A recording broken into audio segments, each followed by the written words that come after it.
If you like the GameCube, then you know it has some great hidden gems. But what about the gems you just don't remember anymore? Well, I am the Game Collector, and this is Second Opinion Games, and today I count down the top 10 forgotten gems for the Nintendo GameCube.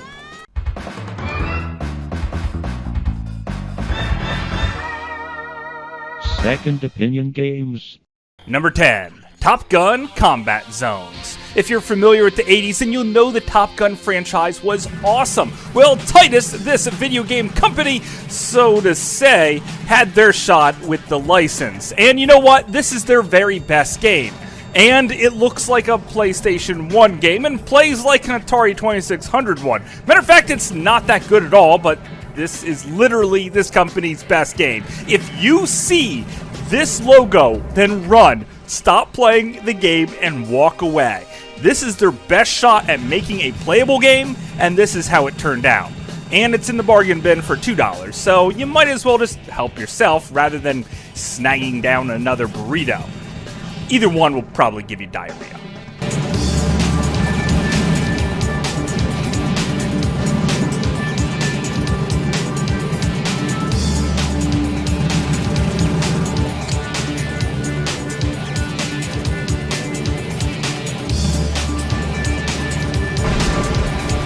Number 9, Taz Wanted. If you watch Looney Tunes even a little bit, then chances are Taz, the Tasmanian Devil, is your absolute favorite character. Well, Yosemite Sam set up a zoo so everyone could watch him and his girlfriend, and you promptly escape.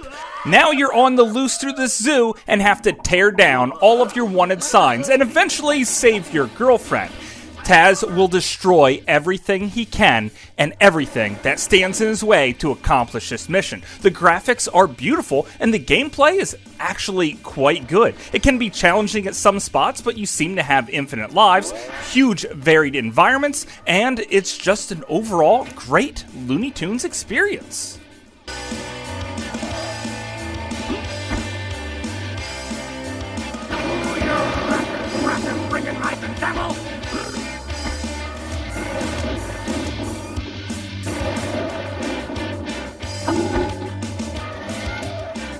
Number 8, Midway Arcade Treasures. Number 3. I grew up in the arcades, and I love me some arcade-style racers, and this game doesn't disappoint. It has a ton of them. Some of them are hit or miss in their quality and how actually good they are to play, but let's face it, it has Hydro Thunder, one of my favorite racing games of all times. The music in it just gets me pumped. Watching the levels dynamically change as you play through them, and each lap can even feel completely different. The announcer is way over the top, and the smooth water effects just look beautiful. Sure, this game doesn't look as good as the Dreamcast version, but you know what? It doesn't have to. It is still a great game that is tons of fun to play.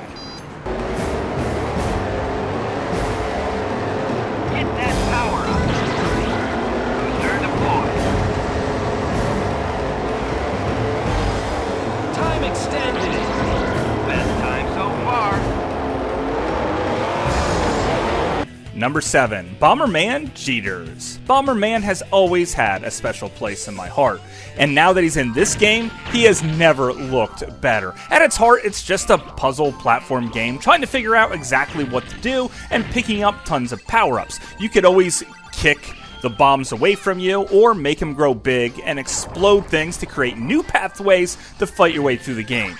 But when you don't feel like playing the single-player experience, invite some friends over and have a party, because multiplayer is truly where it's at. Facing down against you and 3 of your friends, you just can't wait to blow up each other. And keep in mind not to blow up yourself. Bomberman still plays great, even to this day, and that's why I just love it.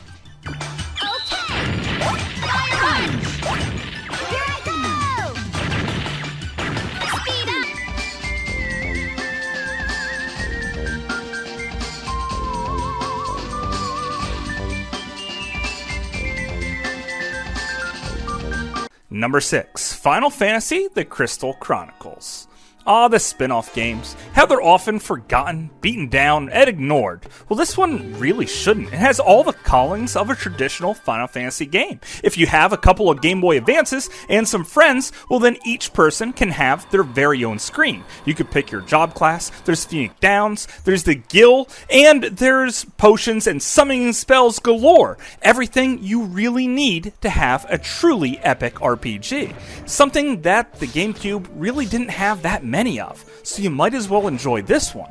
It's truly worthy of the name, Final Fantasy.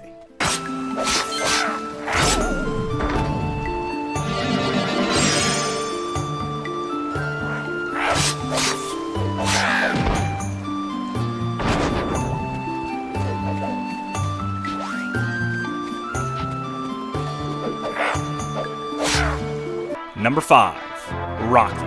Now we're really getting into the meat of this list. By today's standards, this game looks terrible, but back then, it still looked pretty bad. But in its heart, this is a very well thought out boxing game. There's training modes that you could increase your stamina, or Rocky's legendary determination. Beating up an opponent that once made you look like a fool just makes you feel so powerful. Going against legendary opponents like Ivan Drago and Clubber Lang makes you feel like you are the champ himself. The music gets you pumped before every match, and the boxing mechanics feel just right. Rocky moves so smooth, and I love knocking out Apollo Creed every single time. And if you go up against me in the multiplayer, I have one thing for you: pain.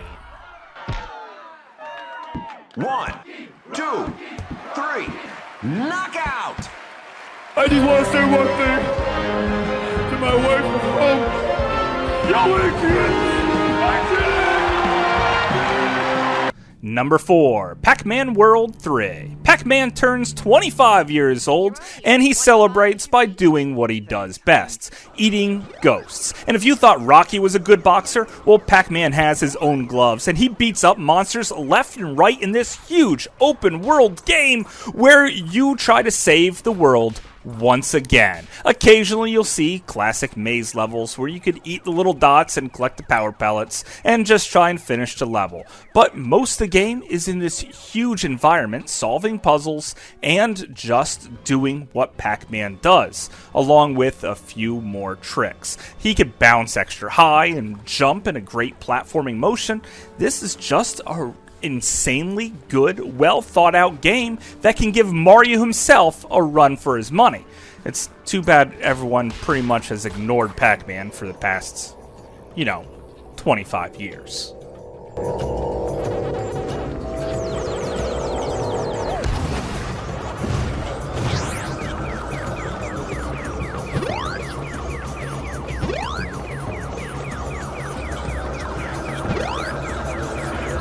Number 3, Beautiful Joe 2, a Capcom instant classic, combining 2D art style with 3D cel-shaded graphics, action, platforming, beating everything in sight up, and very unique power-ups, like speeding up the camera so you could deal out tons of damage really quickly, or slowing the camera down to increase your reaction time, and doing far more damage with every single punch thrown. And then, when you start adding in the puzzle elements, using your powers in unique ways to cross obstacles, and the perfect platforming. The game looks so beautiful and plays really well. This time around, Joe's super sexy girlfriend jumps into the mix with a freaking gun, because the only way women can take down anything is with a gun, because they're not as strong as men. Let's just face it here, guys. And you know what you have here: a beautiful game that holds up for the next millennia, and most people just probably forgot about it.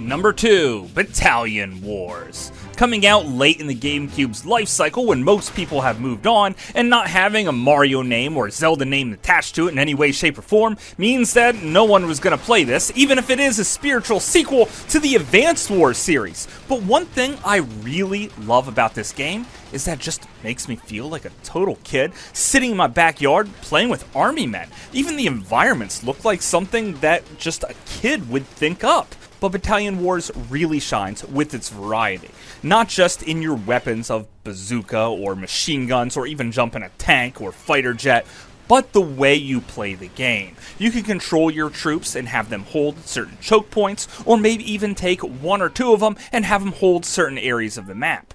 Any way you look at it, it's Advanced Wars, just made more perfect. And through the eyes of a kid, this game is just a masterpiece.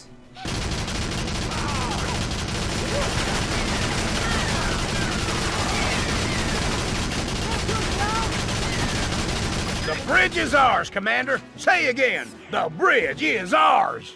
Number 1, Blowout. Yeah, I'm pretty sure no one remembers this game. I think it cost at launch like $10 freaking dollars. And it's a Metroidvania style game. Taking place in a space station where you have to collect keycards sounds completely forgettable. But it has a very distinct Aliens-like feel. The creatures could be lurking around every corner, and every time you come in contact with them, things get pretty intense. And that's probably because you have to aim with the C-stick, and it's really touchy, meaning that every single firefight could be your last.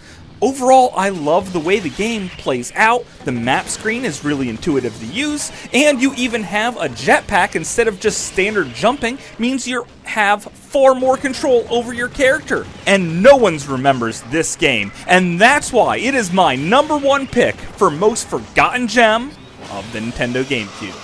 And of course, that's just my opinion. Thanks for watching.